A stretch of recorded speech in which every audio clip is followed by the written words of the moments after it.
دور دراز کے علاقوں میں پہنچاتے رہے اور اسلام کی ترویج و اشاعت میں اپنی پوری ذمہ داریاں عطا کرتے رہے۔ پھر اب دور حاضر جب آیا تو حضور صلی اللہ تعالیٰ علیہ وسلم کا ایک اور عاشق اٹھتا ہے، اور وہ حضور صلی اللہ علیہ وسلم کے عاشق حضور حافظ ملت رضی اللہ عنہ ہیں۔ اور حضور حافظ ملت رضی اللہ عنہ جب 1934 میں مبارک پور تشریف لاتے ہیں اور ان کے استاذ کے الفاظ میں وہ اکھاڑے میں بھیجے گئے تھے، اور جب وہ مبارک پور کے اکھاڑے میں اترتے ہیں تو وہ اپنے جہد مسلسل، عمل پیہم اور اپنے اساتذہ کی دعاؤں سے مسلسل محنت کرتے رہتے ہیں، اور حضور صلی اللہ علیہ وسلم کے عطا سے، حضور کے فیضان سے وہ مسلسل محنتیں کرتے کرتے وہ جو درسگاہ ماضی میں دوسری درسگاہیں مشہور تھیں، اب وہی بغداد کے جلوے یہ مبارک پور میں نظر آنے لگے، وہی سمرقند و بخارا کے جلوے یہاں مبارک پور میں نظر آنے لگے۔ حضور حافظ ملت علیہ رحمت الرضوان نے 4 دہائیوں سے زیادہ حضور حافظ ملت نے اس درسگاہ کو جب سجا دیا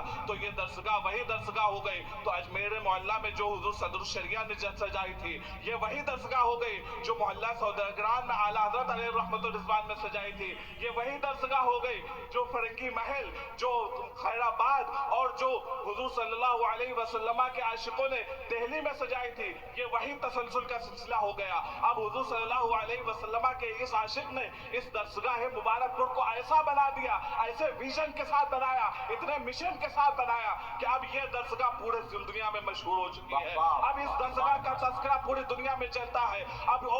کوئی اور ماڈل نہیں چلتا، اب اشرفیہ کا ماڈل چلتا ہے۔ اب تذکرہ یہ کیا جاتا ہے کہ ہمیں اشرفیہ کے ماڈل کو کاپی کرنا ہے، ہمیں اشرفیہ کا نظام اپنے یہاں چلانا ہے۔ جب بھی کوئی ادارہ قائم کیا جاتا ہے تو ادارے کے منتظمین جب بیٹھتے ہیں، جب دنیا کے منتظمین اس ادارے کو چلانے کے لیے بیٹھتے ہیں تو وہ کہتے ہیں کہ اب یہاں پر اساتذہ ویسے ہی ہونے چاہیے جیسے اساتذہ اشرفیہ میں ہیں، اب یہاں پر کتابیں وہی چلنی چاہیے جو کتابیں اشرفیہ میں چلتی